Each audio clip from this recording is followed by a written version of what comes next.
Baik, saudara sekalian, hari ini kita akan masuk di dalam sesi di mana kita akan membicarakan tentang cinta dan konflik. Maka kita melihat eksposisi Kidung Agung pun membahas tentang bagaimana kita sebagai orang-orang percaya yang membangun akan satu relasi di dalam pernikahan yang kudus, kita memiliki akan satu tantangan yang eksis di dalam setiap apa yang kita hadapi, yaitu kita menghadapi konflik. Nah, pertanyaannya bagaimana kita memahami konflik dan bagaimana kita mengerti tentang konflik dan bagaimana seharusnya kita berespon terhadap konflik. Apakah kita harus melawan konflik, kita menghindari konflik, atau bagaimana? Maka saudara, kalau kita melihat di dalam Alkitab, di dalam Kejadian pasal 3 ayat 9-12, kita akan melihat bagaimana manusia, sejak manusia jatuh di dalam dosa, lalu akhirnya Tuhan bertanya kepada manusia, maka pada saat manusia merasa insecure. Merasa insecure kenapa? Karena mereka sudah jatuh di dalam dosa, mereka tahu mereka berdosa, mereka tahu mereka salah di hadapan Tuhan, mereka tahu mereka telah melanggar firman Tuhan. Dan waktu Tuhan menyatakan kenapa kau bisa jatuh di dalam dosa, dan kita melihat Kejadian pasal 3, kita melihat Adam menyalahkan Hawa. Dan Hawa menyalahkan ular. Nah, saudara, maka di sini kita bisa melihat satu general problem, yaitu apa? Yaitu manusia saling menyalahkan satu dengan yang lain, merasa insecure, dan akhirnya kita melihat memanipulasi kebenaran yang seharusnya itu adalah dosa sendiri, tetapi akhirnya segala sesuatu itu diekspresikan dan ditujukan kepada orang lain. Maka saudara, sejak manusia jatuh dalam dosa dan melakukan dosa, maka manusia kehilangan security, kehilangan apa yang namanya rasa aman di situ. Nah, sebenarnya kalau seseorang mengalami insecure, seseorang mengalami akan satu konflik, seharusnya yang positif adalah manusia belajar dari kesalahannya. Manusia belajar untuk tidak mengulanginya, manusia belajar untuk mengakuinya. Tapi kita juga melihat justru Adam tidak mengakui bahwa dia berdosa. Tapi dia malah membandingkan dengan orang lain dan menyalahkan orang lain dan juga untuk menaruh salah adalah pada orang lain. Maka di sini kita melihat menyalahkan orang lain itu adalah sesuatu budaya yang originally adalah pada saat Adam jatuh di dalam dosa. Nah, saudara, tentu saja kalau kita memahami konflik perlu kita pahami, saudara. Kenapa? Karena tidak semua konflik itu adalah negatif. Karena kita percaya bahwa konflik juga memiliki sesuatu hal yang baik, khususnya di saat kita melihat ada yang jelek, lalu kita melihat ada yang baik, dan waktu yang baik pasti berkonflik dengan yang jelek pasti berkonflik dengan yang baik. Ya, kita pasti melihat bagaimana yang berguna dengan yang tidak berguna pasti konflik dan sebagainya. Jadi kita tidak bisa mengatakan bahwa konflik always wrong atau konflik always negative, gitu ya. Tapi kita bisa membagi di dalam 3 bagian untuk kita mengerti tentang konflik. Pertama yaitu kita bicara tentang konflik di dalam faktor bawaan atau pakai istilah dari psikologi adalah predisposing factor. Di mana bawaan yaitu adalah pada saat kita menjalani segala sesuatu, memang kita tidak sempurna pada diri kita. Maka ketidaksempurnaan itulah yang akhirnya memberikan gesekan kepada orang lain dan sebagainya. Nah, ini adalah satu predisposing factor, di mana faktor bawaan ini adalah sesuatu yang tidak bisa diganggu-gugat, memang itu ada. Ya, seperti manusia jatuh dalam dosa, itu sudah membawa faktor bawaan. Maka manusia dalam dosa, manusia pasti membawa konflik kepada dirinya sendiri, membawa konflik kepada orang lain, bahkan membawa konflik kepada Tuhan. Ya. Tapi juga ada yang namanya kedua adalah faktor pencetus, yaitu precipitating factor.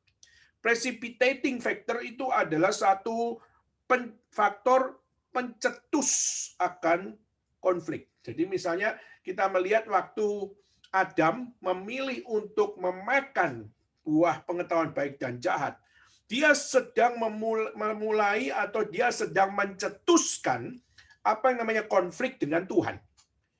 Maka tindakannya, hasrat dirinya, pikirannya, Itu semua adalah satu hal pencetusan. Nah, ini kalau pakai istilah bahasa Inggris adalah precipitating, itu adalah satu hal engkau mencetuskan konflik, kau memulai konflik. Nah, saudara, kalau kita melihat hari ini banyak sekali akan hal-hal yang terjadi pada konflik keluarga, sebenarnya kita bisa melihat ada yang mencetuskan. Misalnya perselingkuhan. Maka perselingkuhan, misalnya suami berani berselingkuh atau istri berani berselingkuh. Nah, dia sedang memulai sebuah pencetusan konflik. Nah, itu precipitating factor. Ya. Nah, ini adalah satu hal yang kita bisa lihat bagaimana manusia dengan sengaja melakukan konflik atau memicu konflik. Manusia pada dasarnya sudah jatuh dalam dosa, maka membawa akan hal potensi-potensi konflik di dalam dirinya. Dan ketiga adalah predisposing factor. Predisposing factor itu adalah faktor gelisah. Ya. Kegelisahan karena sesuatu dan akhirnya itu juga memicu satu konflik.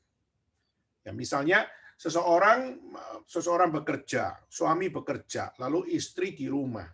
Lalu akhirnya pada saat suami pulang ke rumah, lalu istri tidak welcome, lalu istri juga cuekin suami, lalu istri juga tidak melakukan sesuatu yang seharusnya menyambut suami dan sebagainya. Padahal suami sudah begitu capek, sudah begitu lelah, tapi istrinya tidak meng-welcome dia, tidak mensupport dia. Maka kegelisahan muncul dengan kenapa kamu memperlakukan saya seperti itu? Kenapa kamu cuek seperti itu? Kenapa kamu kok begitu dingin seperti itu? Nah, itu adalah satu hal konflik yang muncul adalah karena kegelisahan di dalam diri. Kenapa? Karena diperlakukan seakan-akan diperlakukan tidak adil, atau diperlakukan tidak sepatutnya, atau diperlakukan tidak seharusnya. Ya, dan sebagainya. Nah, jadi kalau kita melihat konflik, ada faktor bawaan, ada faktor pencetus, dan juga ada faktor yang dimunculkan dari kegelisahan dan sebagainya. Nah, maka konflik memang nggak bisa dihindari, saudara. Kita semua akan mengalami semua ini. Nah, tetapi bagaimana kita bisa belajar dari kitab Kidung Agung, yaitu bagaimana kita belajar untuk menangani konflik. Jadi, konflik itu eksis. Konflik itu ada. Kita nggak bisa mengatakan bahwa hidup tanpa konflik itu adalah sesuatu yang ideal. Kita akan berkata bahwa tidak mungkin. Maka hidup kita akan bertemu dengan konflik. Tidak peduli saudara keluarga bahagia atau saudara keluarga tidak bahagia, saudara, tetap konflik akan selalu ada. Nah, sekarang pertanyaannya adalah bagaimana saudara dan saya, khususnya sebagai orang percaya, saudara punya standar. Bagaimana saya waktu menghadapi konflik, saya memiliki standar nilai, saya memiliki standar iman, dan saya memiliki akan standar bagaimana untuk menghidupi, menangani, dan menjalankan apa yang menjadi satu kehidupan menghadapi konflik tersebut. Maka saudara, kalau secara general kita akan mengatakan bahwa orang Kristen punya cara khususnya di dalam menghadapi konflik adalah pertama yaitu kristosentris. Yaitu segala sesuatu adalah haruslah berpusat kepada Kristus. Kenapa? Karena Kristus adalah kepala keluarga. Jadi Kristus adalah Tuhan atas keluarga kita. Maka Tuhan atas keluarga kita, maka segala prinsip kebenaran adalah Dia, segala prinsip dari segala pemecah masalah itu adalah Dia, maka kita menyerahkan seluruh prinsip-prinsip yang harus kita hidupi adalah pada Kristus saja, maka disitulah suami dan istri sama-sama fokus kepada Kristus, dan bagaimana melihat Kristus menjadi satu-satunya sandaran kekal, satu-satunya standar, sehingga kita baik suami maupun istri tidak serong ke kanan dan tidak serong ke kiri, tapi kedua pihak berpusat kepada Kristus. Maka pada saat mereka berdua berpusat kepada Kristus, maka disitulah sinkronisasi terjadi, dan disitulah kita akan melihat segala solusi akan menjadi mungkin untuk diperjuangkan. Ya. Jadi kristosentris haruslah menjadi akan satu cara penyelesaian di dalam konflik. Nah, nanti kita akan lebih banyak masuk di dalam konsep Kidung Agung, di mana kitab Kidung Agung adalah satu kitab yang sangat limpah, saudara. Bukan hanya bicara tentang satu kitab yang pornografi atau kitab yang sangat sensual. Itu adalah satu hal yang secara general terlalu dangkal penilaiannya. Kenapa? Karena justru waktu kita masuk one by one, kita melihat prinsip-prinsip yang ada. Saudara akan melihat betapa di dalam kitab Kidung Agung ini Tuhan sangat sistematis membicarakan tentang bagaimana kekristenan memandang segala sesuatu, seksualitas, pacaran, maupun juga di dalam apa yang namanya pernikahan, maupun konflik, maupun juga di dalam akan menjadi suami dan istri, bahkan menjadi ayah dan ibu bagi anak. Itu pun adalah prinsip-prinsip yang diajarkan di dalam kitab Kidung Agung ini. Jadi kita jangan seperti orang-orang Muslim yang mengatakan bahwa kitab Kidung Agung ini adalah kitab pornografinya orang Kristen, dan mengatakan bahwa kitab Kidung Agung adalah aib dari apa yang namanya iman kekristenan. Nah, saudara, judgment seperti itu, ya mereka memang bebas berbicara, tetapi kita perlu untuk memberikan hal yang clear bahwa apa? Bahwa kitab Kidung Agung meskipun memiliki akan ekspresi sensual di dalam vocabulary yang dipakai, tetapi saudara, kita tidak boleh hanya terjebak pada vocabulary tersebut, tapi kita harus melihat secara garis besar, kita harus melihat secara message, dan kita perlu melihat apa yang menjadi pusat dari pembahasan-pembahasan yang ada pada tiap paragraf atau dalam tiap pasal maupun juga di dalam tiap ayat. Maka saudara, di sini kita baru bisa memahami bagaimana dalam iman kekristenan sebenarnya segala sesuatu yang dianggap tabu sekalipun Alkitab dengan sakral membicarakannya. Jadi siapa bilang bahwa orang Kristen tidak boleh membahas tentang seksualitas, tidak boleh membahas tentang apa yang namanya tubuh manusia, tidak boleh membahas tentang apa yang namanya sesuatu yang sensual. Maka saudara, itu sesuatu yang sangat-sangat tidak dewasa. Maka saudara, pertama kita melihat konflik pernikahan adalah sesuatu yang real, tetapi iman Kristen mengajarkan bahwa satu-satunya solusi untuk bagaimana membawa setiap kita untuk bisa menghadapi setiap konflik adalah dengan kita berpusat kepada kristosentris, yaitu kita berpusat kepada Kristus yang menjadi standar suami, standar istri, dan semua patuh kepada Tuhan, semua patuh kepada firman, semua patuh kepada setiap prinsip kebenaran. Dan jika semua kembali kepada pusat yang sama, standar yang sama, maka ketaatan mereka kepada Tuhan adalah satu modal untuk bagaimana mereka menyelesaikan segala sesuatu.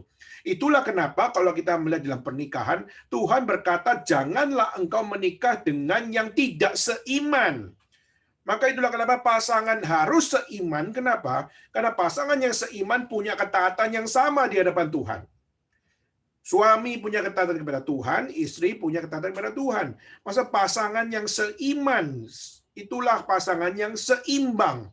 Dan dalam pasangan yang seimbang itulah Tuhan mengajarkan kepada suami, kepada istri, bagaimana waktu menghadapi konflik demi konflik, mereka tahu solusi satu-satunya adalah di saat mereka berdua berpusat kepada Kristus, berpusat pada firman, dan berpusat kepada kebenarannya. Maka itulah kenapa saudara, pasangan yang tidak seiman atau tidak seimbang, maka saudara tidak mungkin bisa menemukan titik temu. Kalaupun mereka berusaha untuk mencari titik temu, pasti titik temunya adalah sesuatu yang hanya bersifat humanis.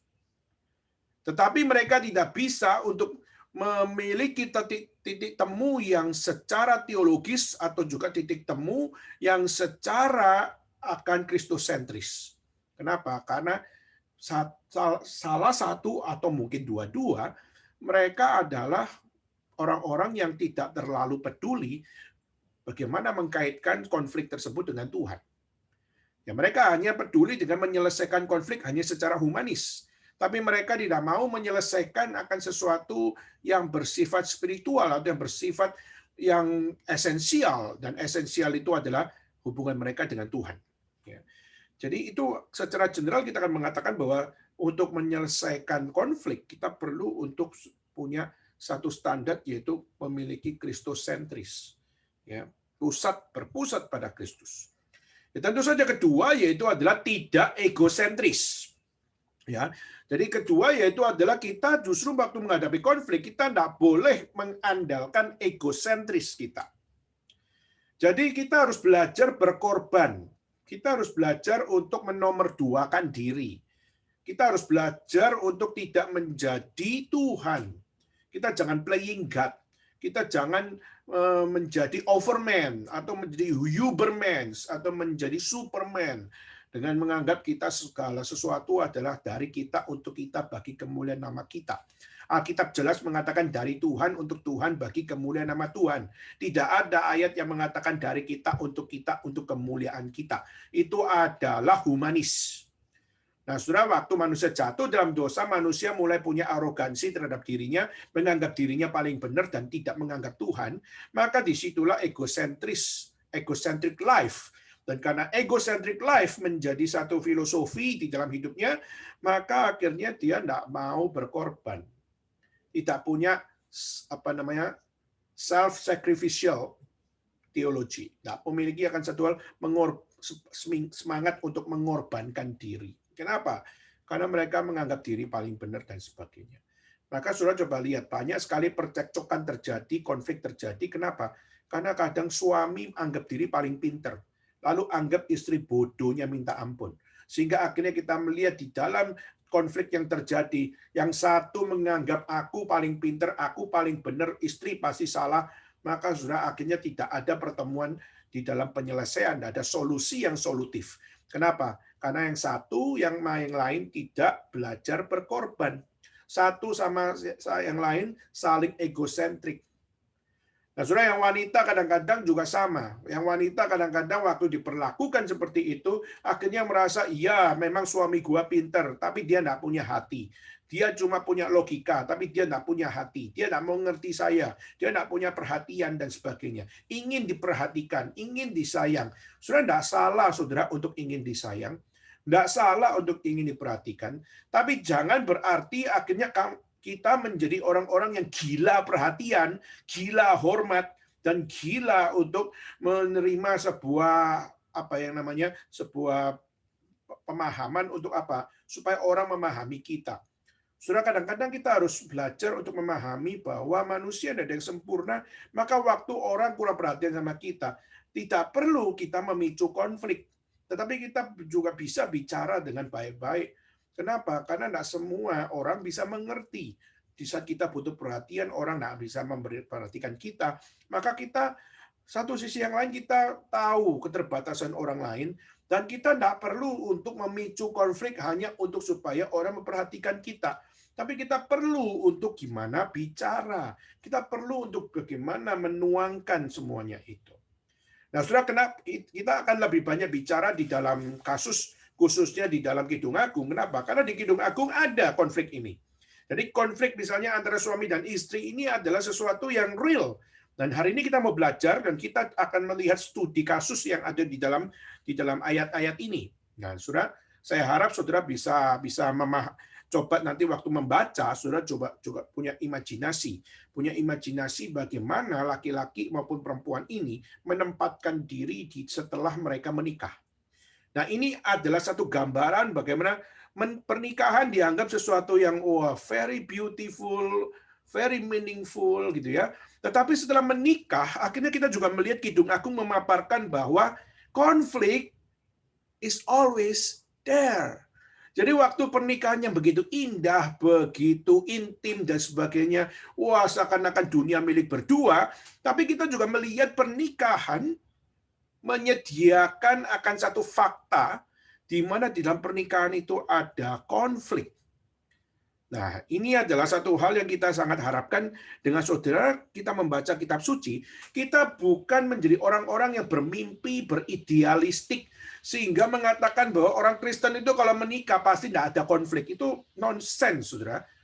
Banyak orang-orang khususnya dari orang Kristen yang berdenominasi lain menganggap bahwa apa? Kalau orang Kristen itu punya keluarga, itu seharusnya adem ayem. Yang harusnya adalah tidak ada yang namanya pertengkaran. Semuanya penuh damai sejahtera di dalam Tuhan. Saudara, segala sesuatu dibicarakan di dalam damai sejahtera di dalam Tuhan. Tidak ada konflik, tidak ada namanya perseteruan dan sebagainya. Saudara, ini adalah sesuatu yang kelihatannya indah, kelihatannya begitu menarik, tetapi sebenarnya itu adalah sesuatu yang tidak real. Itulah kenapa waktu orang-orang Kristen, khususnya waktu mendengar khotbah-khotbah seperti itu, yang dimana bahwa orang Kristen itu tidak mungkin mengalami konflik, hidup selalu dalam damai sejahtera, maka orang-orang Kristen yang mengalami konflik akhirnya bertanya, apakah saya ini nggak cukup Kristen ya? Rupanya saya ini bukan Kristen ya. Kenapa? Karena yang dikhotbahkan Kristen itu damai sejahtera, keluarga damai sejahtera, keluarga tidak pernah konflik, keluarga harmonis, dan sebagainya. Maka akhirnya mereka bertanya, keluarga saya berantakan ini, keluarga saya konflik sana, konflik sini, dan akhirnya istri saya melawan saya, akhirnya saya juga tidak puas dengan istri saya, akhirnya kita semua menjadi satu keluarga yang tidak harmonis, dan sebagainya, dan sebagainya, dan sebagainya.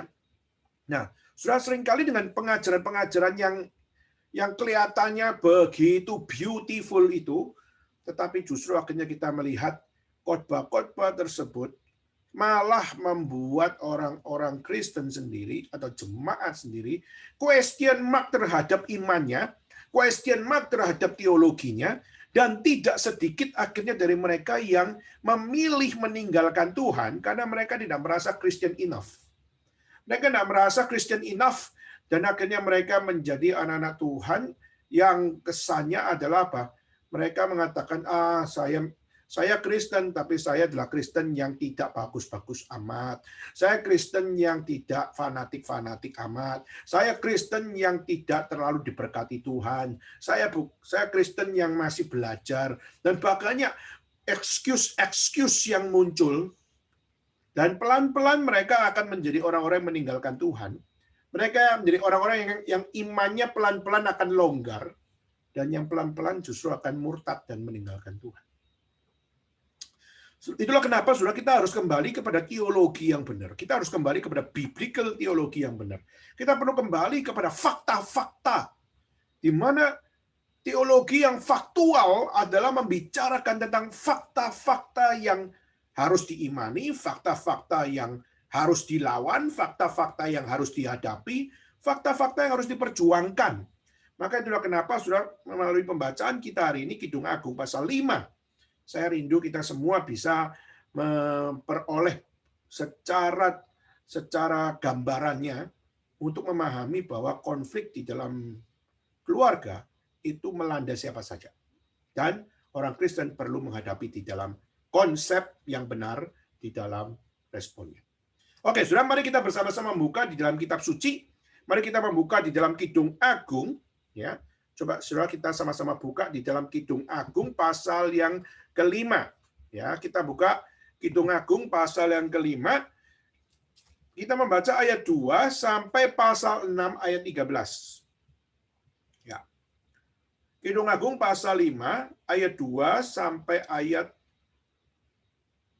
pasal 6 ayat 13. Oke. Saudara, mari kita membaca bersama-sama dimanapun saudara berada, mari kita bersama-sama membacanya, dan kiranya melalui pembacaan ini kita bisa mendapatkan akan bayangan bagaimana setelah Salomo dan perempuan Sunem ini menikah, maka mereka memiliki sebuah struggle, dan mereka mengalami konflik, dan konflik itu di dalam pernikahan dan adalah satu hal yang real, dan bagaimana mereka menghadapinya. Oke, mari kita membaca bersama-sama Kidung Agung pasal 5 ayat 2 sampai pasal 6 ayat 13. Oke, saudara sekalian, mari kita membaca bersama-sama. 1, 2, 3. Aku tidur tetapi hatiku bangun. Dengarlah kekasihku mengetuk. Bukalah pintu dinda manisku, merpatiku, idaman-idamanku. Karena kepalaku penuh embun dan rambutku penuh tetesan embun malam. Bajuku telah kutanggalkan. Apakah aku akan mengenakannya lagi? Kakiku telah kubasuh. Apa aku akan mengotorkannya pula? Kekasihku memasukkan tangannya melalui lubang pintu, Berdebar-debarlah hatiku. Aku bangun untuk membuka pintu bagi kekasihku. Tanganku bertetesan mur, bertetesan cairan mur jari-jariku pada pegangan kancing pintu. Kekasihku kubukakan pintu, tetapi kekasihku sudah pergi lenyap. Seperti pingsan aku ketika ia menghilang. Ku cari dia tetapi tak kutemui. Ku panggil tapi tak disahutnya. Aku ditemui peronda-peronda kota, dipukulinya aku, dilukainya, selendangku dirampas oleh penjaga-penjaga tembok. Kusumpai kamu putri-putri Yerusalem, jika kamu menemukan kekasihku, apa yang akan kamu katakan kepadanya? Katakanlah bahwa sakit asmara aku. Apakah kelebihan kekasihmu daripada kekasih yang lain dari jelita di antara wanita? Apakah kelebihan kekasihmu daripada kekasih yang lain sehingga kau sumpai kami begini? Putih bersih dan merah cerah kekasihku, menyolok mata di antara selaksa orang. Bagikan emas, emas murni kepalanya, rambutnya menggombak, hitam seperti gagak.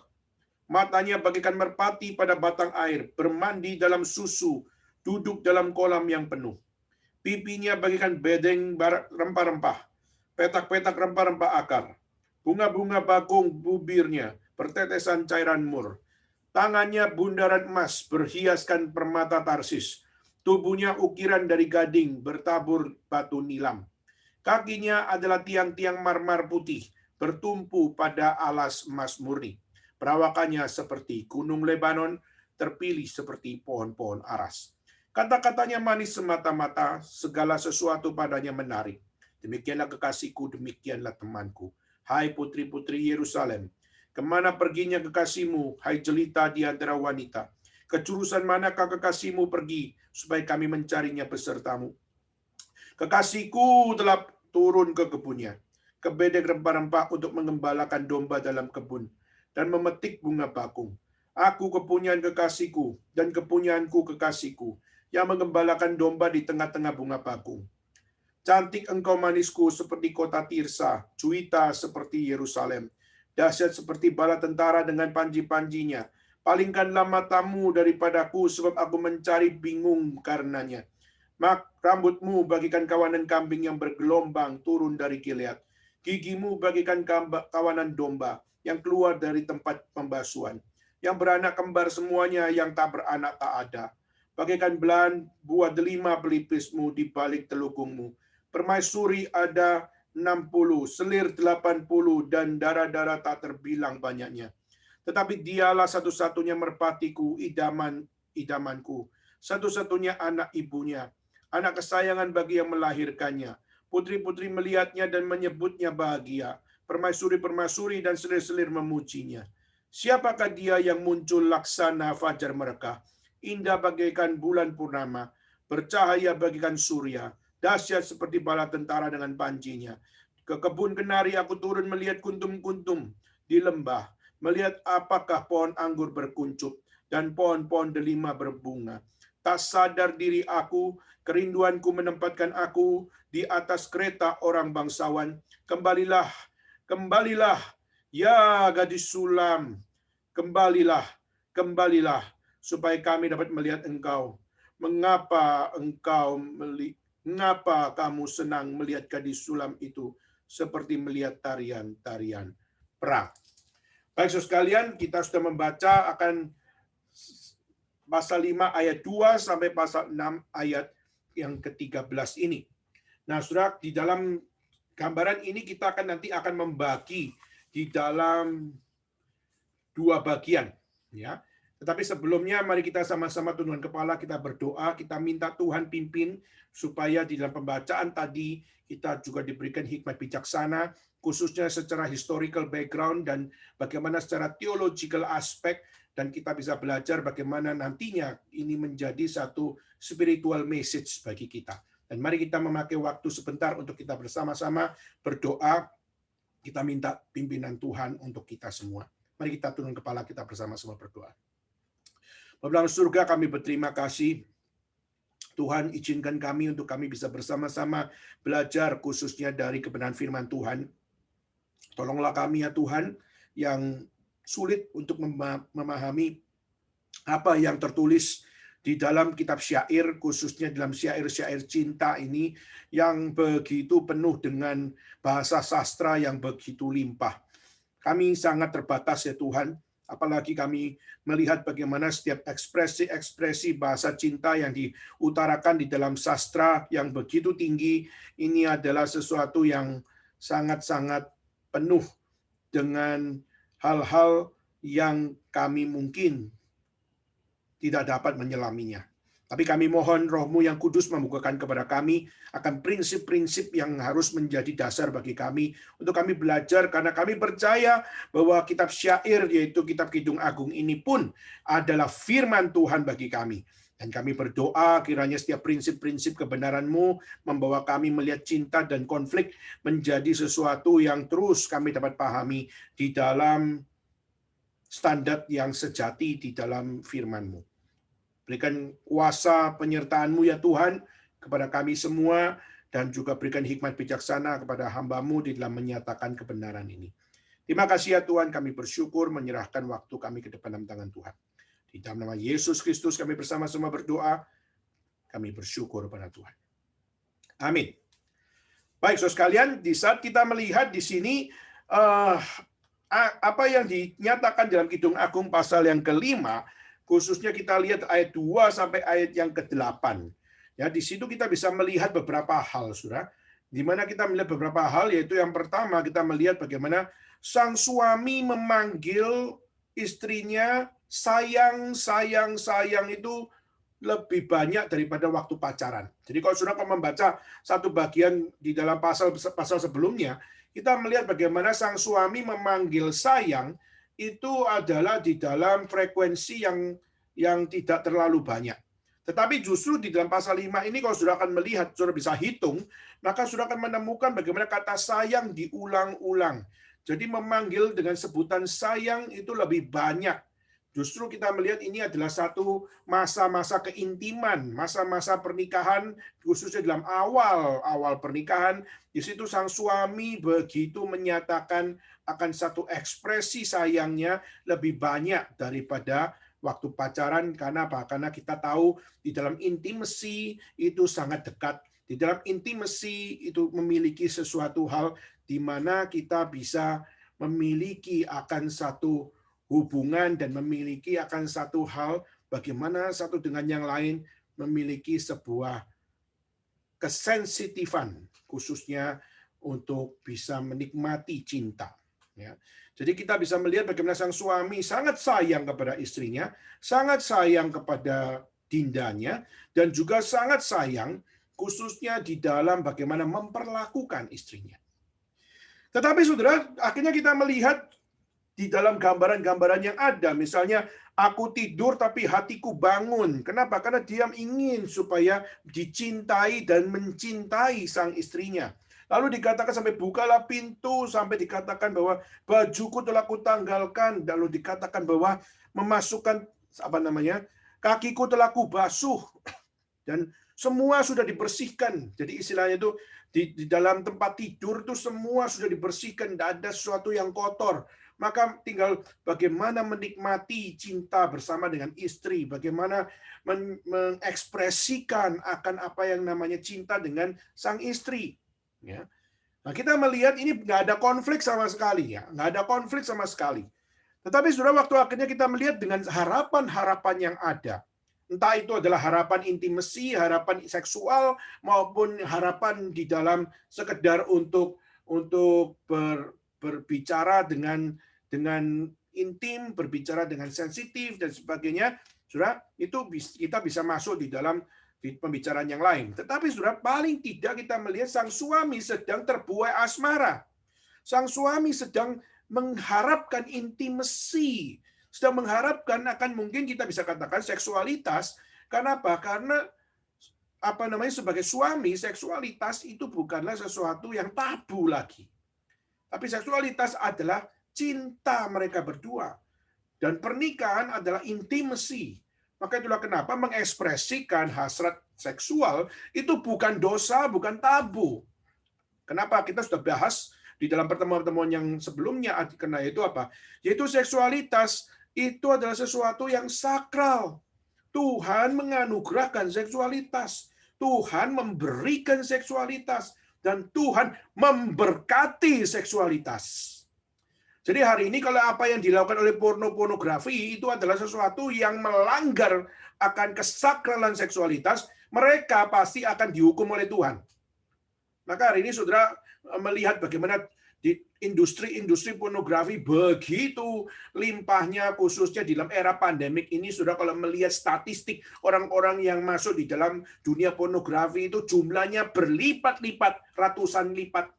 Kenapa? Karena orang-orang di rumah mereka dan mereka mengutamakan apa yang namanya internet. Mereka work from home dan kita melihat bagaimana segala sesuatu adalah internet. Tadi kita sudah sempat doakan di dalam doa syafaat kita. Kita belajar, kita pakai internet. Kita berkebaktian, kita pakai internet. Lalu kita mau belanja, kita pakai internet. Kita mau melakukan segala sesuatu, kita pakai internet. Internet sudah menjadi number one, bukan Tuhan lagi.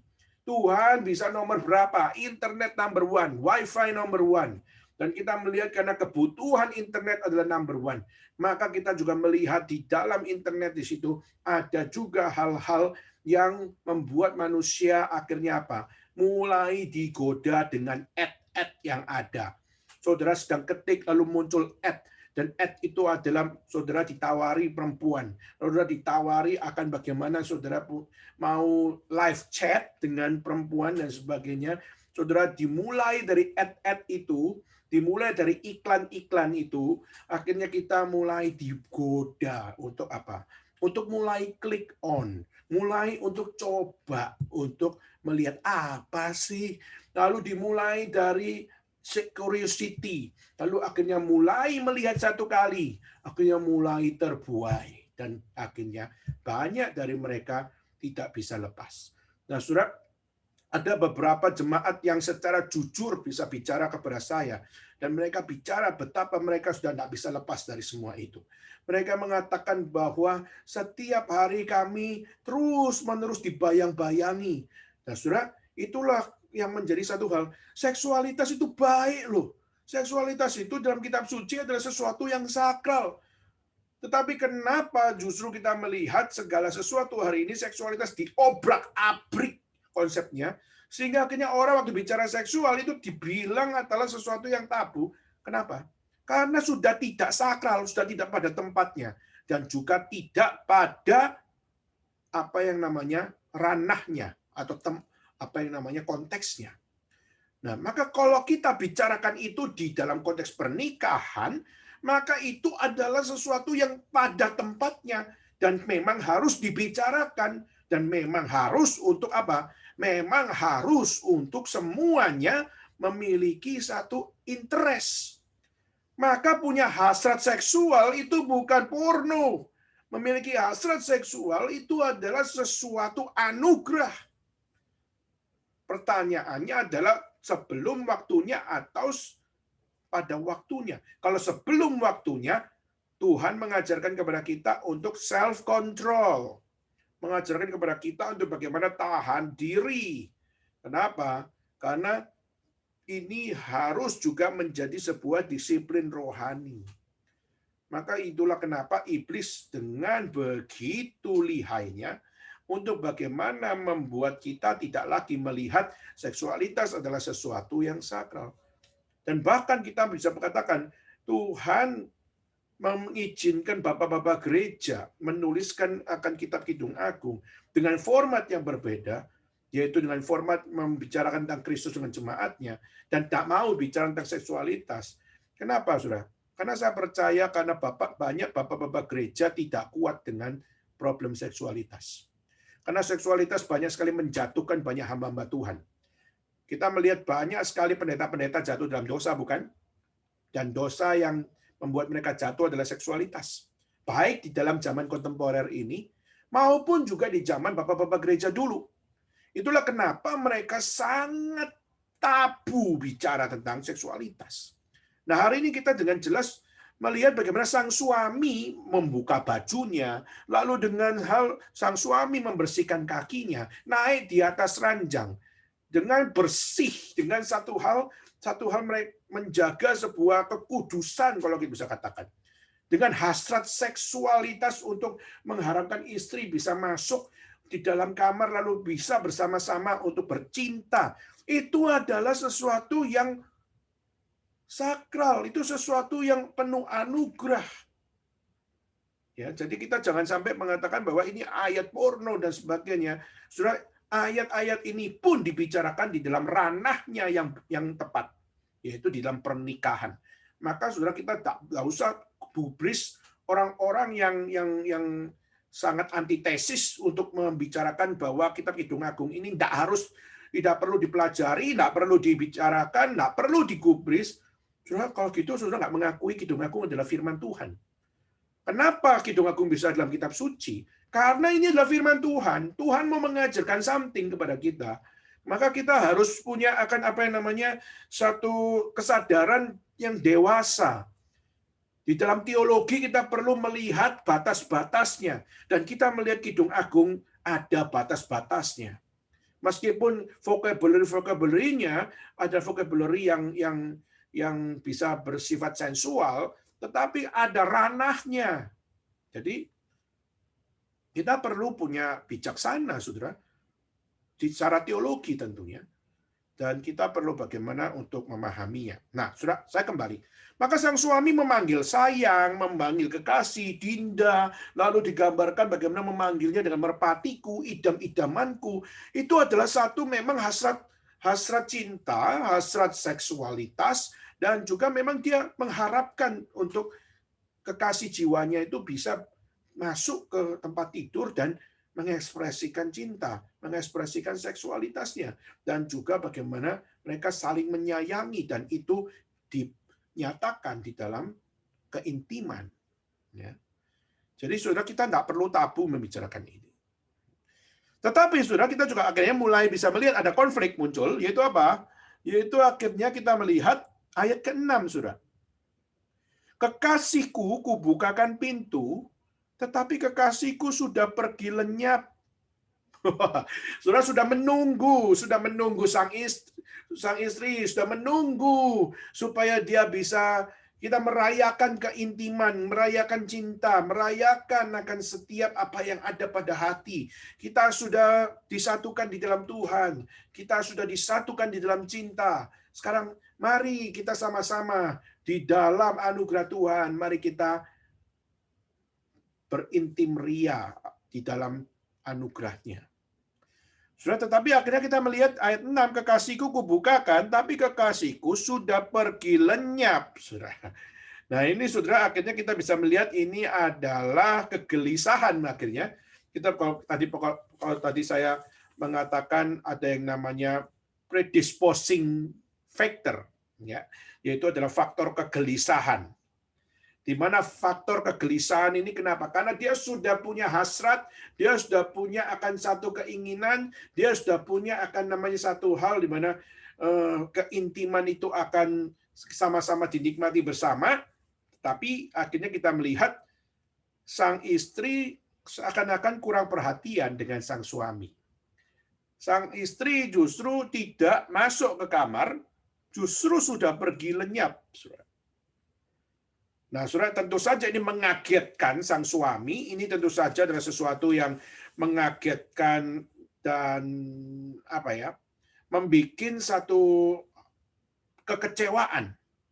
Dan akhirnya kita melihat dari predisposing factor ini, yaitu adalah faktor kegelisahan ini, karena sudah berharap bisa memiliki keintiman bersama, tetapi kekasihnya malah pergi lenyap.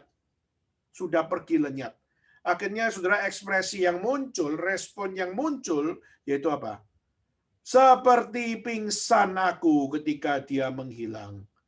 Ku cari dia tetapi tak ketemui. Ku panggil tetapi tak ku saut. Ya. Jadi akhirnya menjadi sesuatu dia mengalami kekecewaan. Kenapa? Karena malah dia pergi. Seharusnya dia bersama-sama dengan saya, tapi dia malah pergi. Saudara, pernah nggak saudara ngalamin hal seperti ini? Khususnya saudara yang sudah berkeluarga. Kebanyakan belum berkeluarga ya. Mungkin ada 1-2 yang sudah berkeluarga. Nah, saudara, kadang-kadang kalau kita kerja seperti saya waktu pelayanan di China, dan waktu istri saya kita lagi satu kota, kadang-kadang istri saya ada di kota, misalnya di kota Shanghai, dan saya malam-malam, saya biasanya kalau tiba di satu kota itu tengah malam atau pagi-pagi. Nah, saudara, waktu itu mungkin satu kali saya pernah jam 2 pagi atau jam 3 pagi saya baru tiba di Shanghai. Lalu akhirnya jam 3 pagi itu saya naik taksi menuju kepada tempat tinggal kami, dan di mana istri saya sudah di situ. Nah, kadang-kadang kita berharap bagaimana waktu sampai kita bisa say hi, kita mungkin bisa mengatakan bahwa misalnya istri saya bisa bangun sebentar, lalu bisa bantu saya, lalu ajak ngomong saya 1-2 menit, tak apa-apa, gitu kan. Kadang-kadang kita sangat harapkan ada satu conversation, atau ada, meskipun kita nggak masuk dalam sebuah keintiman, tapi minimal ada satu penyambutan, ya, ada usher-nya yang menyambut kita begitu. Tapi kadang-kadang waktu itu ada sampai, istri kita sudah tidur jam 3 pagi. Dan waktu istri jam 3 pagi, kita sudah capek, lalu kita masuk, kita sudah sampai di tempat tinggal situ, dan dia tetap tertidur. Kita sudah mandi, sudah bersihkan badan, akhirnya sudah mau ke tempat tidur pun, lihat istri kita tetap tidur, tetap terlena, sudah kecapean mungkin dan sebagainya. Kadang-kadang kita pikir apa? Disambut sebentar kek, diberikan akan satu hal, gimana tadi perjalanan apa. Gitu. Minimal ada smart, ada satu conversation yang bisa membuat saya merasa apa?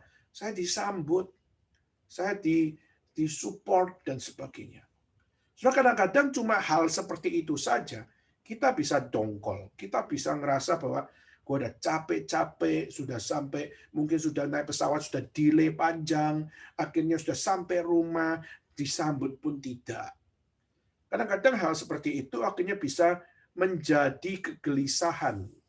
Ya, bisa menjadi sesuatu kegelisahan, dan itu bisa menjadi precipitating factor. Kita bisa pakai itu untuk apa? Untuk mencetuskan konflik. Mungkin besoknya saya akan berkata apa? Hey, kamu ini tahu tidak, saya tadi malam jam 3 datang, udah capek, udah cap-cicap, kau udah capeknya udah berlipat-lipat ganda. Lalu kamu justru enak-enak tidur. Saya sudah nyampe nih, bahkan saya sudah buka pintu, saya sudah taruh barang, kamu masih tetap terlelap tidur. Minimal kalau kamu sambut saya, lalu halo Daniel, capek nggak, udah makan belum? Saya dengan kata-kata simpel itu pun saya merasa disambut.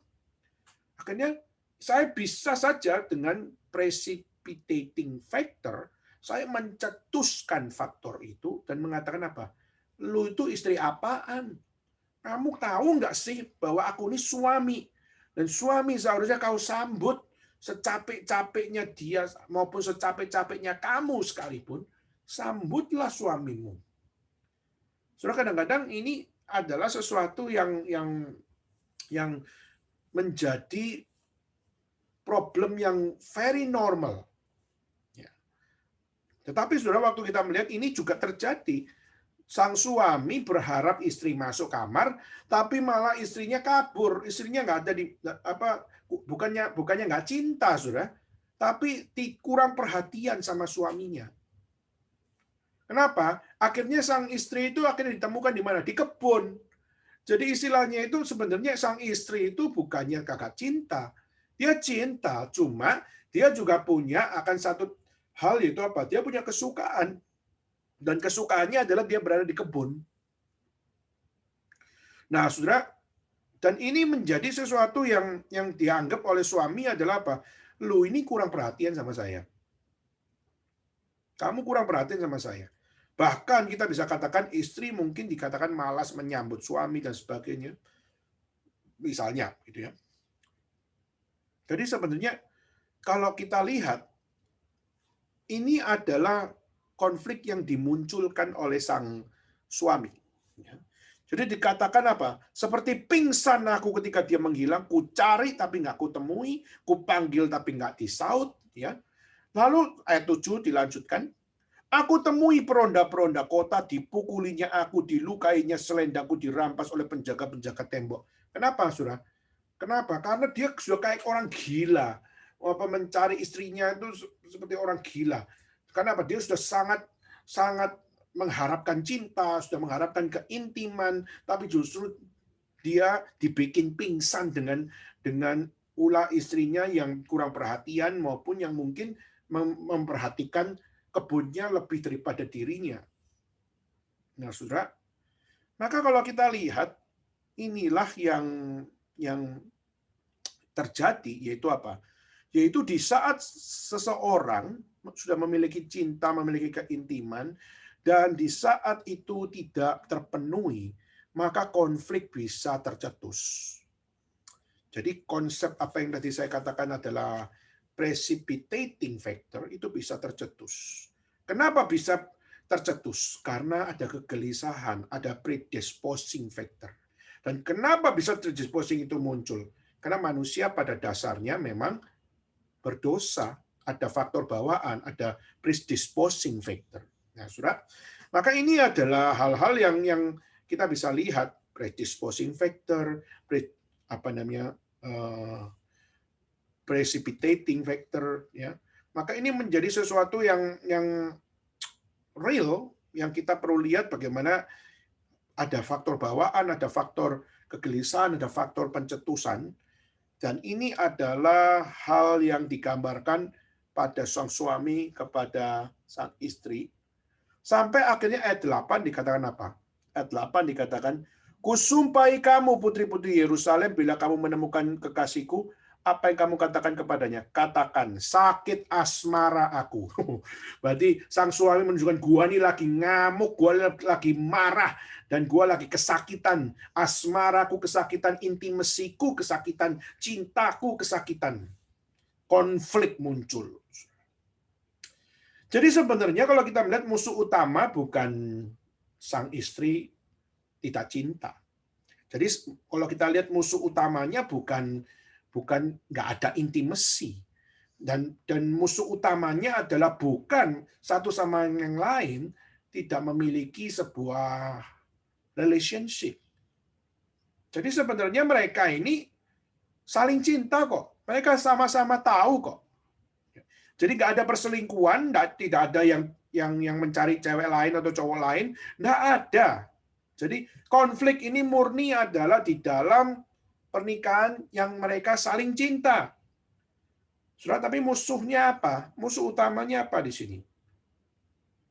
Yaitu adalah ketidakpedulian. Sang suami mengharapkan intimasi dengan istrinya, kagak peduli dengan istrinya. Harus memuaskan istrinya, suaminya punya intimasi, hasratnya. Lalu istrinya harus memberikan apa yang dia mau dan sebagainya. Akhirnya apa? Dia nggak peduli kalau istrinya lagi sedang punya pekerjaan yang lain atau lagi sedang punya akan satu hal yang dia harus lakukan, tapi akhirnya dipaksa oleh kita untuk melakukan apa yang kita mau, bahkan untuk menikmati sebuah seksualitas. Saudara, itu adalah sesuatu ketidakpedulian suami maupun ketidakpedulian istri. Ketidakpedulian istri itu apa? Yaitu istri nggak peka dengan suami. Istri nggak peka dengan apa yang menjadi hasrat seksualitas yang ada pada dirinya, nggak peka dengan apa yang diinginkan oleh sang suaminya, dan juga nggak peka dengan apa yang menjadi satu relasi yang dekat yang seharusnya bisa membawa mereka memaintain relasi tersebut. Nah, jadi kalau kita melihat permasalahan ini, konflik ini sebenarnya adalah problem satu dengan yang lain, punya problem ketidakpedulian. Mereka masih punya satu hal, mengharapkan puaskan saya, dan punya hasrat untuk apa? Untuk supaya kita sama-sama bisa menikmati bersama. Saudara, ini adalah sesuatu yang ya kita harus lihat di dalam pernikahan. Masih ada egoisme yang perlu dikikis. Ya. Meskipun kita melihat Alkitab mengatakan bahwa sang suami itu adalah pemimpin, maka tubuhmu adalah milik suamimu, tubuh suami juga milik istrimu. Tapi juga harus ada satu hal, yaitu apa? Harus ada kepedulian. Jangan semuanya dengan arogansi mengatakan puaskan saya. Semua dengan arogansi mengatakan bahwa saya mau menikmati keintiman dan sebagainya. Itu namanya pemaksaan. Kalau segala sesuatu adalah pemaksaan, apa bedanya dengan pemerkosaan? Pemerkosaan itu bersifat apa yang namanya pemaksaan. Nah, kalau kita melakukan segala sesuatu, keintiman dan segala sesuatu itu semuanya diekspresikan di dalam pemaksaan, itu berarti adalah apa? Itu adalah pemerkosaan di dalam pernikahan. Saudara jangan pikir karena ada pernikahan, oh maka apa? Kita bisa melakukan apa saja, kita mau menginginkan apa saja, kita semua harus nurut sama saya, maka kita lampiaskan sini, kami lampiaskan itu, dan segala sesuatu harus nurut sama saya suamimu, pemimpin keluarga, maka apa yang saya mau kamu harus ikuti. Saudara, itu namanya pemerkosa dalam pernikahan. Maka saudara, kita tidak boleh untuk melihat segala sesuatu ini di dalam ranah yang tidak benar.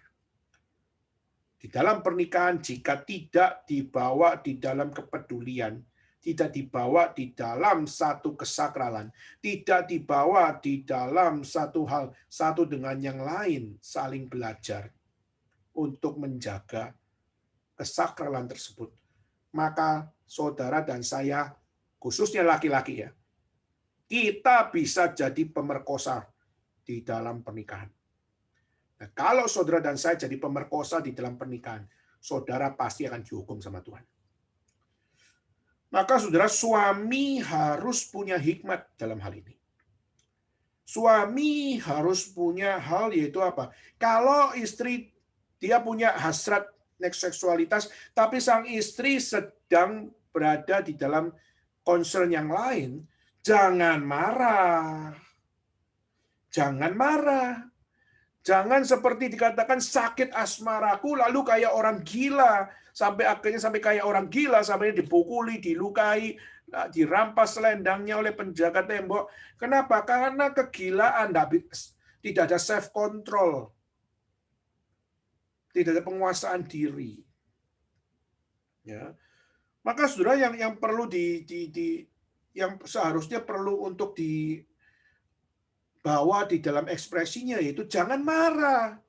Kalau engkau adalah orang suami yang berhikmat, kamu cukup apa? Kalau kita lihat di dalam zaman itu, di ayat 4 dan 5, coba saudara lihat. Kekasihku memasukkan tangannya melalui lubang pintu, berdebar-debarlah hatiku.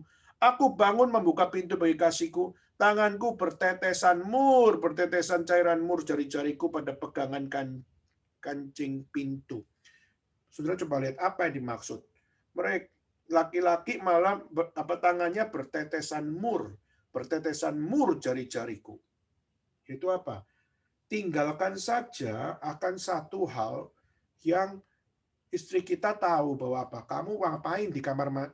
Kamu ngapain di kamar? Sudah mandi, kaki bersih, lalu bau wangi. Bau wangi saja sudah bisa memberikan indikasi bahwa dia ingin mengundangmu. Sudah, sang istri akan apa? Akan bisa membaca. Istri kita nggak goblok kok, nggak bodoh. Maka di situ digambarkan yaitu dengan membawa mur, di situ ada wangi. Dan kewangian itu pas akan membukakan kepada sang istri yaitu apa? Ya berarti engkau mau menyatakan cinta, engkau mau menyatakan keintiman dan mengajak saya untuk kita sama-sama menikmati kenikmatan itu, kenikmatan keintiman itu di dalam seksualitas. Maka saudara, suami yang berhikmat adalah tidak usah marah, belajar peduli. Dan kalaupun ingin menunjukkan kepedulian itu, atau menunjukkan kecintaan, keintiman itu, wujudkan di dalam cara yang lain. Jangan dengan marah.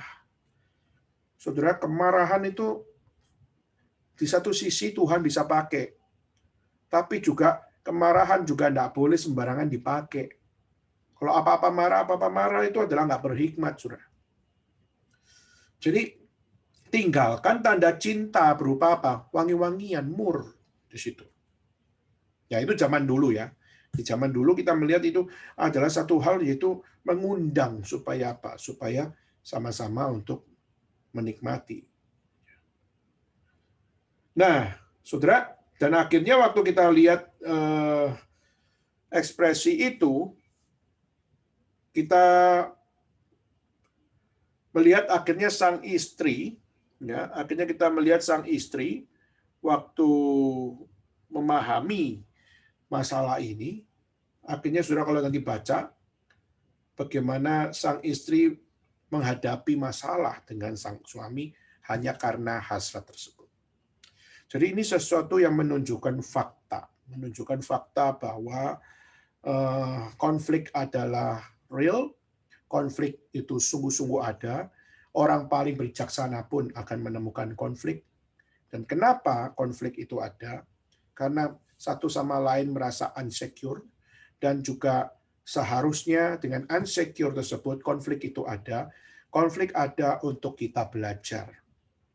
Konflik ada bukan untuk kita berperang, atau kita menabur benci, atau kita satu dengan yang lain bergesekan untuk sesuatu yang negatif. Tidak. Dan waktu sang suami dan sang istri berada dalam satu konflik seperti ini, maka saya akan ajak saudara lihat di dalam hal, yaitu apa? Sang istri bagaimana untuk memahaminya. Ya. Saudara, kalau kita lihat di ayat yang ke pasal yang ke-6, ya. Di dalam pasal yang ke-6 dikatakan apa? Kekasihku telah turun ke kebunnya, ke bedeng rempah-rempah untuk mengembalakan domba dalam kebun dan memetik bunga bakung. Aku kepunyaan kekasihku dan kepunyaanku kekasihku yang mengembalakan domba di tengah-tengah bunga bakung. Jadi di sini kita bisa melihat bagaimana sang istri meskipun dia tahu, oh aduh saya melakukan kesalahan, di mana rupanya suamiku itu mengharapkan aku untuk menikmati keintiman toh. Oh rupanya sang suami itu mengharapkan istri untuk bisa peka dengan apa yang diingini oleh sang suami toh. Maka kita mengatakan bahwa sang istri ini sedang belajar. Sang istri ini cuma mencintai, tapi dia apa?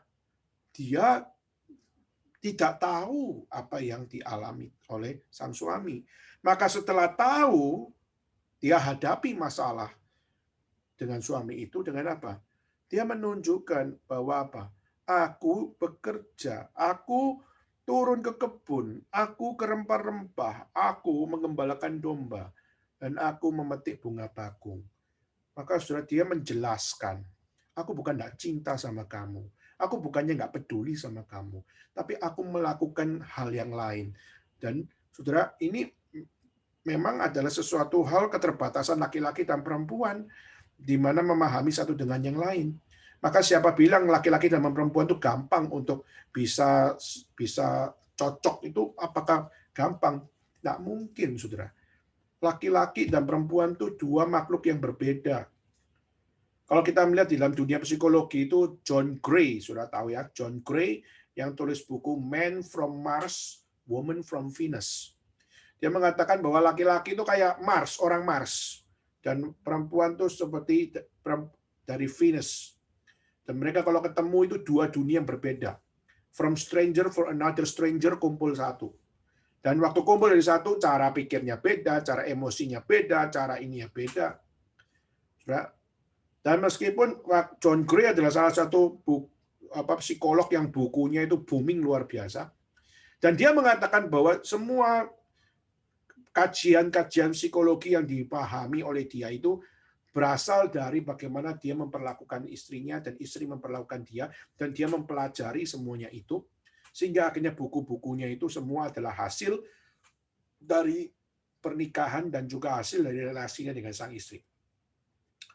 Tetapi saudara, akhirnya kita melihat banyak orang baca buku John Gray, termasuk saya. Saya waktu SMA baca buku dia.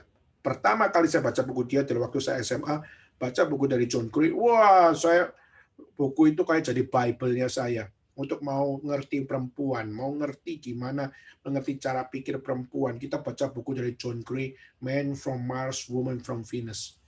Dan bahkan di waktu itu dia menggambarkan bagaimana hubungan dia dengan sang istri very harmonis. Ya. Tapi akhirnya kita tahu beberapa tahun yang lalu John Gray akhirnya cerai dengan sang istri. Dan waktu dia cerai dengan sang istri, akhirnya orang-orang mulai melihat, loh, bukumu yang mengatakan tentang Man from Mars, Woman from Venus, gimana kita bisa menghadapi semuanya ini?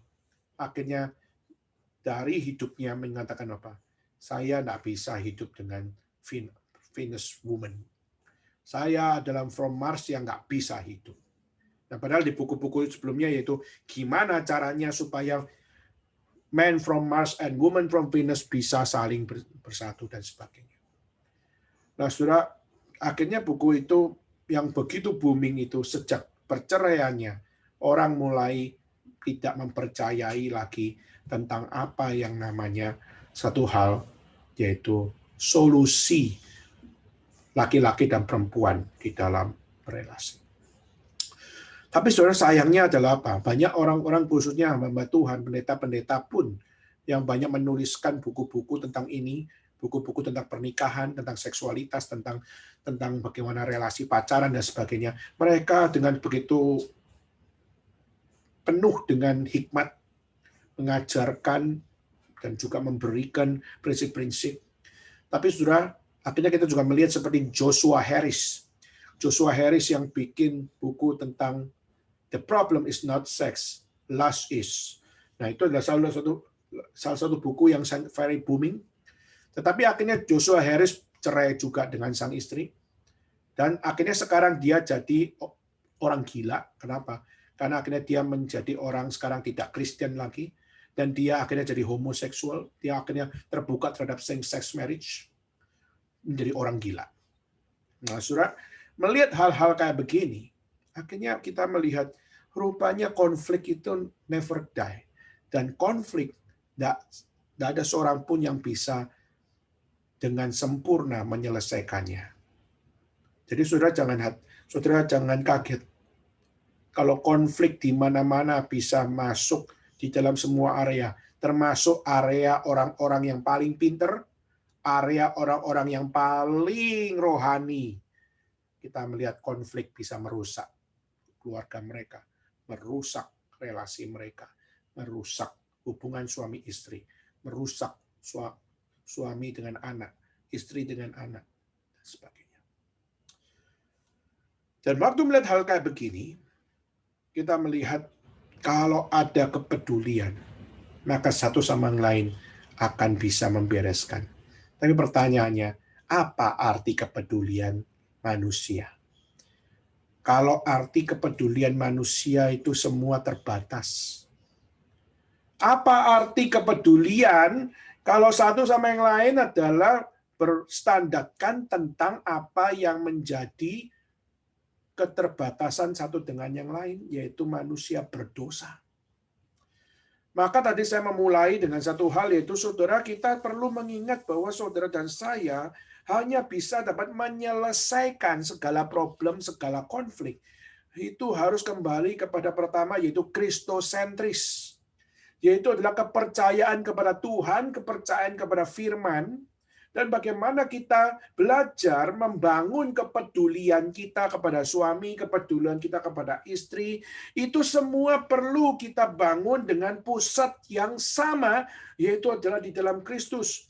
Jadi kalau suami mengecewakan istri, atau istri mengecewakan suami, semua jangan marah, tapi semua mulai belajar berpusat pada Kristus, belajar bagaimana menerapkan firman, dan belajar untuk apa? Dengan harga mati untuk membulatkan hati di dalam apa yang Tuhan ajarkan. Jadi, kita melihat dengan segala hal yang ada pada diri perempuan itu, khususnya perempuan Sunem ini, dia berusaha untuk dengan peduli menjelaskan. Nah, saudara, nanti kalau kita melihat di dalam bagian yang lain, khususnya kita lihat di dalam ayat-ayat berikutnya, kita akan menemukan bagaimana sang suami akhirnya memuji kembali sang istri. Jadi akhirnya kita melihat bagaimana sang istri berusaha untuk menjelaskan, berusaha untuk memaparkan, berusaha untuk mengatakan aku cinta kamu loh. Cuma aku ini memang ya aku tidak tanggap saja dengan apa yang kau ekspresikan. Aku tidak tanggap saja dengan apa yang kau berikan dan sebagainya. Jadi problemnya bukan aku nggak cinta sama kamu, tapi aku kurang peka. Saudara, maka ini adalah satu realita yang perlu kita bangun bersama, yaitu apa? Nanti kalau kita menikah, saudara, kadang-kadang realita yang ada dalam konflik ini, jangan buat kita kaget.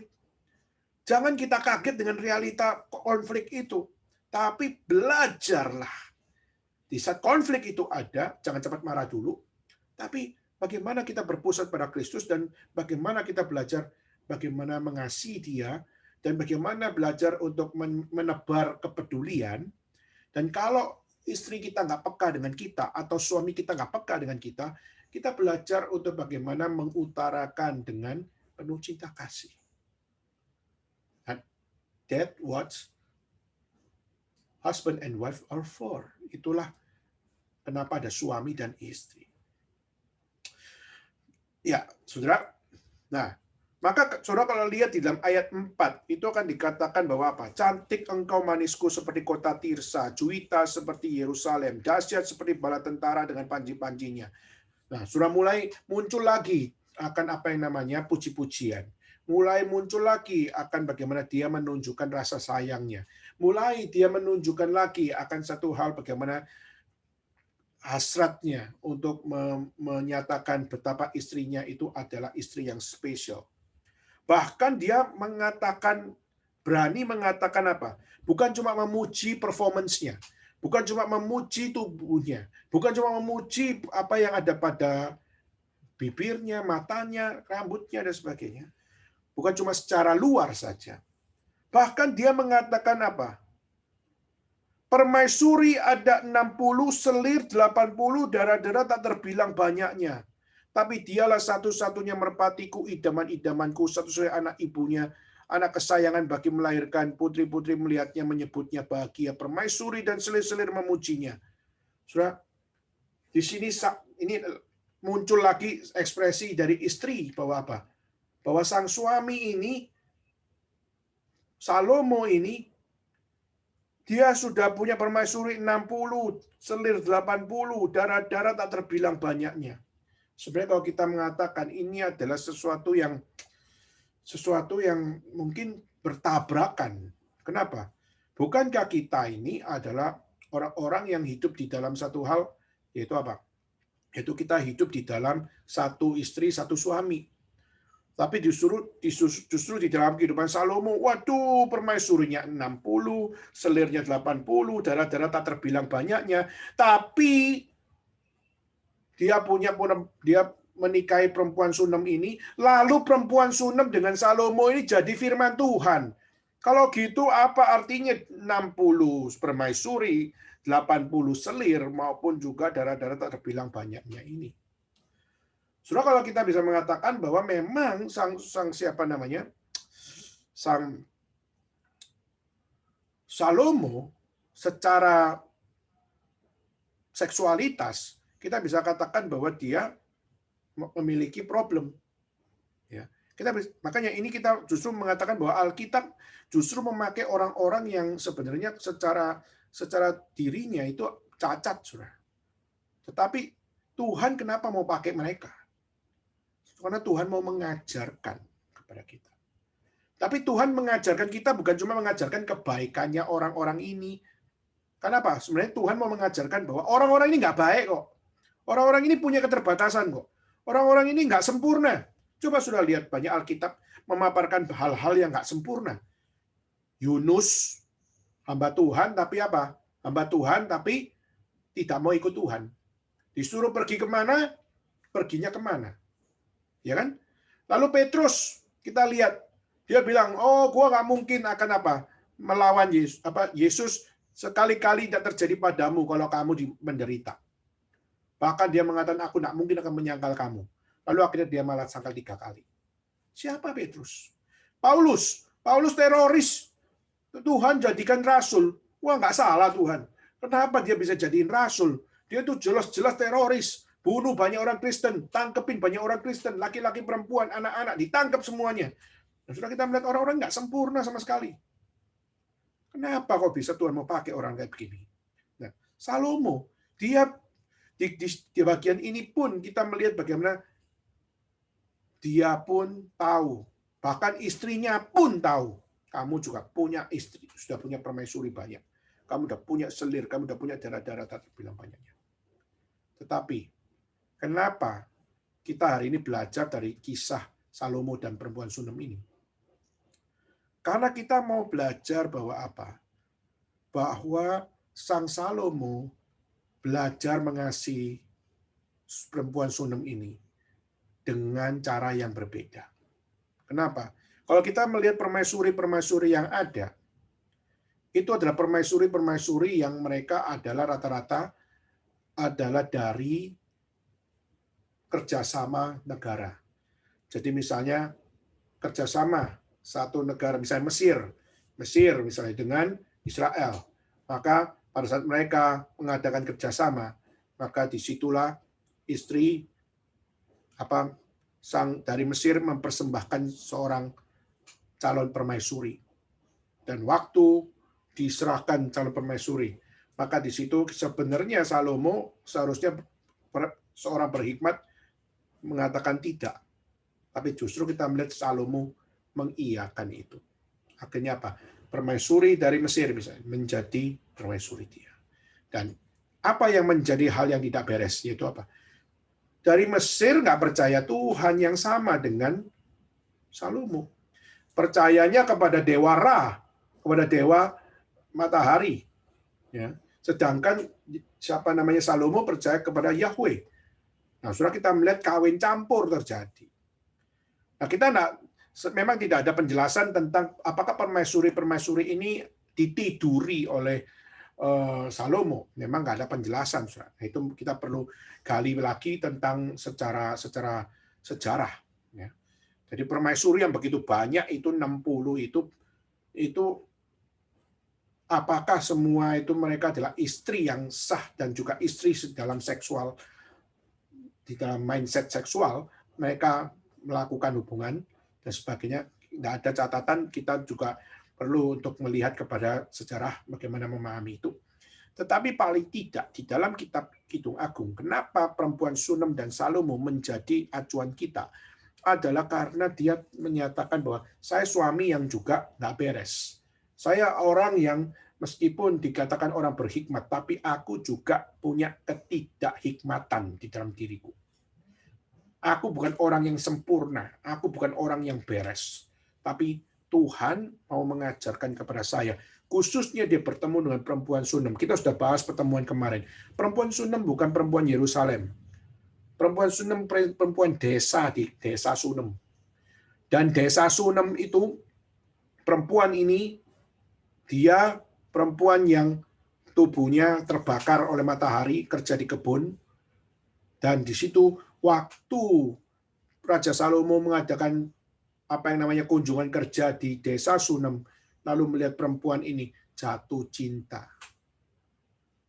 Nah, saudara, ini adalah satu kisah yang kita perlu lihat kenapa Tuhan mau ajak kita untuk concern ke sini adalah untuk kita paham bahwa di dalam ketidaksempurnaan pada sang suami, sang istri, Tuhan mau ajarkan kepada kita tentang hal tersebut.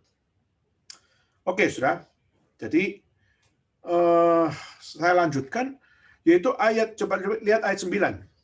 Tapi dialah satu-satunya merpatiku, idaman-idamanku, satu-satunya anak ibunya, anak kesayangan bagi yang melahirkannya. Putri-putri melihatnya, menyebutnya bahagia, permaisuri-permaisuri dan selir-selirnya memujinya. Nah, saudara, ini ada satu penjelasan bahwa apa? Meskipun permaisurinya banyak, putri-putri darah-darah yang tak terbilang banyaknya itu ada, eksis, tapi semuanya memujinya. Nah, saudara, pertanyaannya, apa yang menjadi pemujian di balik semuanya itu? Apa reason di balik puji-pujian dari mereka? Apakah memuji adalah karena sang suami ini telah membahagiakan 60 permaisuri, 80 selir, darah-darah tak terbilang banyaknya? Saudara, pujian apa yang dimunculkan? Apakah dia memang adalah cowok yang luar biasa bisa meniduri semua wanita itu? Saudara, saya kira bukan itu yang menjadi satu hal yang menjadi poin. Tapi sebenarnya kenapa dipuji? Karena Sang Salomo punya kelebihan. Karena Sang Salomo punya apa yang dianugerahkan nama Tuhan. Dan yang dianugerahkan oleh Tuhan itu yang adalah kelebihan. Apa? Hikmat. Maka Salomo raja yang terbatas, raja yang banyak cacatnya, raja yang